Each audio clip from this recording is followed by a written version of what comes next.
Welcome to the amazing OMP knot tying video. This video will help you gain a foundation for mountaineering and rock climbing skills, to get you into the mountains in a way that you have never dreamed of, to experience God's creation like you have only imagined. So buckle up, grab your rope, and begin your journey to alpine glory.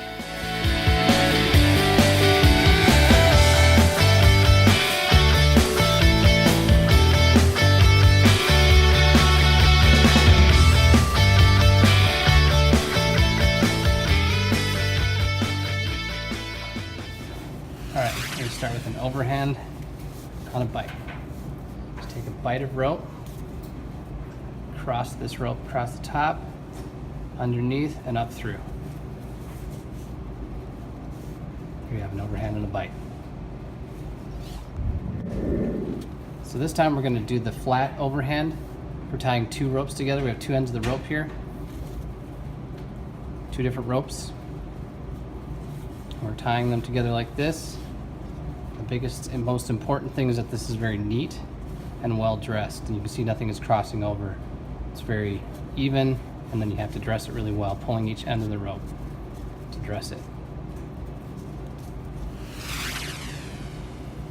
So that's a flat overhand.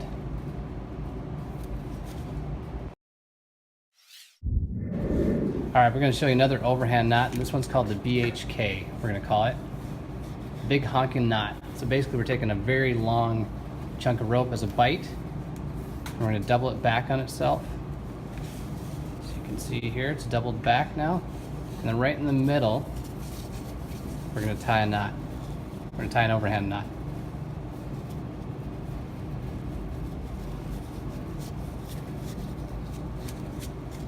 So as you can see, we've tied it back on itself, and then if you were to use this as an anchor or something, you're going to bring this one down and clip both of your carabiners through it. That right here is a BHK. Big honking knot. Okay, next we're going to tie a figure eight on a bite. So I've taken a bite of rope here. I'm going to cross it around the top and go back under, and then all the way around itself and back through that hole to make a figure eight on a bite. So the next knot we're going to tie now is your standard tie-in knot for rock climbing. We're going to tie in a figure eight follow through. So we take this knot, the way I do it is I twist away from towards myself twice, push that end through the loop that I've made, and that gives me the figure eight shape. I'll give myself a little more slack actually, because I need to follow this through. So next I'm going to go through my tie-in points on my harness, both tie-in points. I don't know if you can see that or not, but next I follow this rope through. So I'm going to follow this one around the racetrack. So I go along this strand that comes up through, and then all the way around, following this same strand, and then back around this, following this one around, and then back from behind. It's going to come up through, following this one here. Hard to see probably, but you're going to follow it back up through, and that is a figure eight follow through. All right, the next knot we're going to tie is the double figure eight. So we're going to take a bite again, just like we're tying a figure eight on a bite. This time we need more rope. We need a longer bite. So then we're going to go ahead and tie the beginning of a figure eight on a bite. So we'd pull this through, but instead of going all the way through, what I do is I take this end that was about to go through and I flip it over the top. So it comes down the back side like that, and then I pull it tight. And then what we end up with here is two loops at the end of the rope. So we have two bites at the end of the rope, which we can then adjust, make one longer, one shorter if we need to. So that's the double figure eight knot.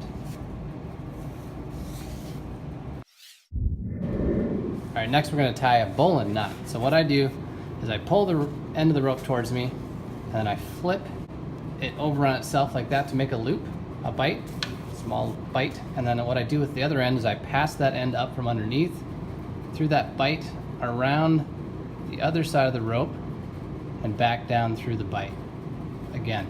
And then you pull that tight, pulling this loop and this side, and that forms the bowline shape. And if we want to finish it, what we would do here is we're going to follow this leg around here. So we follow around here, following this up through, kind of like the overhand figure eight follow through, and then pass it up through and tighten that. And that gives it a little more redundancy, keeps it from coming untied. There's also another way you could do that. If you didn't have the ability to do that for some reason, you had enough rope, you could do this. You could tie a fisherman's on this side. It's single fisherman's. It's kind of awkward, but it is possible to do that as well. Make it redundant. So that way it's tied on this leg so it can't pull through.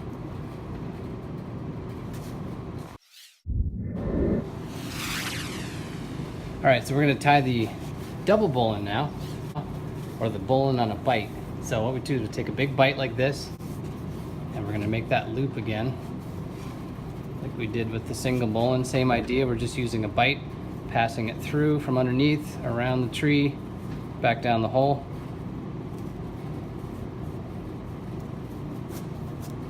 And that is a double bowline. And there's a few things you could do to secure this, but we'll talk about that later. That's a basic double bowline there. It's got the loop coming back through. You can see that it's two strands everywhere. Next, we're going to tie the square knot. So I'm going to use 2 ropes for this so it's a little easier to see. So basically what you're doing is you're tying it just like a regular, tying your shoelace, but instead of doing the same motion again, you're going to cross them over the opposite direction. What that does, it creates these 2 little loops like that pull against each other, which creates a square knot. And if you need to finish that, you can tie it off around each leg, off around the side here, so it doesn't come untied. That's your square knot. The next knot is the double fisherman's knot. So we're going to use rope here. A lot of times you use cord, but I'm going to use rope because it's 2 different colors. It'll be a little easier to see. So what you're going to do is you're going to tie a knot around this rope, going around twice. Make sure we have enough slack. Twice. And then passing it back through those 2 loops that you created, pulling it hard to the right, setting that knot, and you're going to do the exact same thing on this side, going around twice, passing this one through, and setting that knot. And then when you pull them against each other, what happens is you should have this really nice barrel shape, and the way the knots butt up against each other like that, they fit together perfectly. And if you look at it from the other side, it's this nice even 4 barrels. So that's the double fisherman's knot.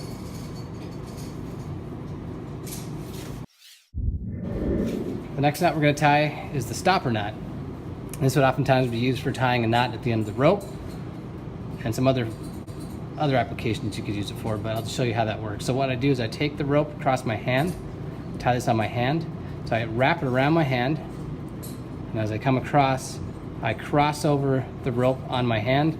I do that again, cross over again, tuck the end of the rope underneath both of those strands, and pull that tight. And that makes what's called a stopper knot, or a barrel knot, they also call that. Double barrel knot. So there you have it.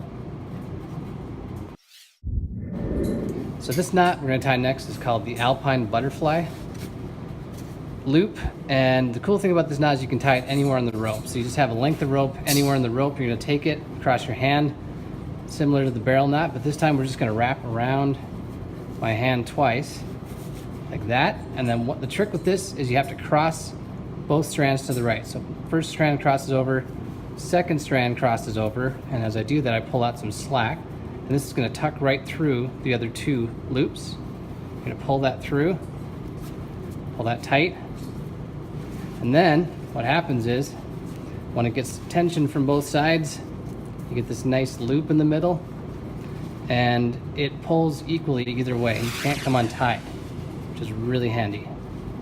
So this is really great for glacier travel and some other applications that we'll learn about. But that's the alpine butterfly loop.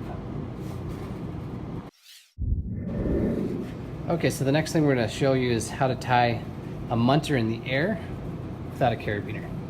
A munter hitch. So what I do is I make a loop going this way, crossing it to the front, and then I take a second chunk of rope and I make a loop on the other side, just a half loop on the other side of it, matching that shape. And then if we take a carabiner, clip it through both those loops, we have a munter. As you can see. And to finish the munter, we have to lock the carabiner.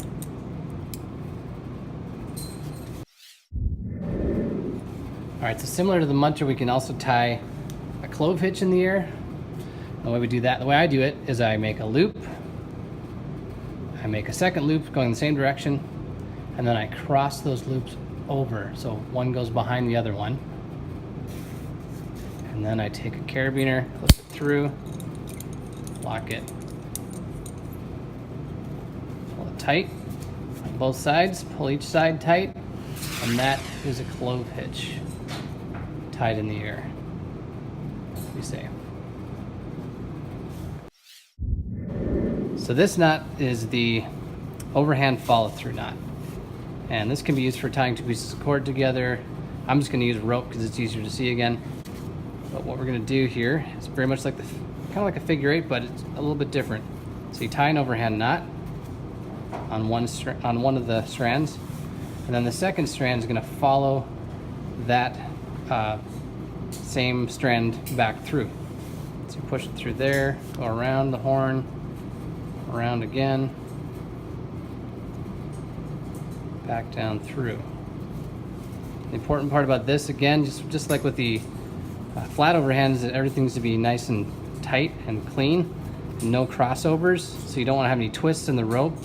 We want this one, as it follows it, to stay on the same side of the other strand as it goes all the way around, goes through. You can see there's no crossovers there, so that makes it a very clean and stable knot, so it can't roll. We call it rolling when the knot moves. We don't want the knot to move. So it's nice and solid, overhand follow through. As you can see, also there's a tail coming out this side and a tail coming out this side. That's really important to know. So very similar to the one we just tied, the overhand follow through, we're going to tie now what's called a water knot on a piece of webbing. So basically the same knot, just a different material, so they call it a water knot in this situation. Again, we tied the overhand knot there, so you get kind of that little triangle shape. And then what we're going to do is we're going to bring the other side of this, and we're going to follow it through all the way along the same strand. So you can't tie it too tight, otherwise it's hard to get the webbing to go through, but you just follow it from this side, following along there, and going around. Same strand, coming over the top here. We probably need a little more than we have there, over the top, back through, following that same strand of webbing. Let's get caught. There we go. And then you have to cinch it up real tight, because the thing with webbing is it can come untied if it's not tied tightly, very snug. But it makes that nice triangular shape, and you can look at it from both sides. You can see that everything is flat, even. There's no crossovers, and that's your water knot. Oh yeah, and there's one strand coming out this side, one strand coming out that side.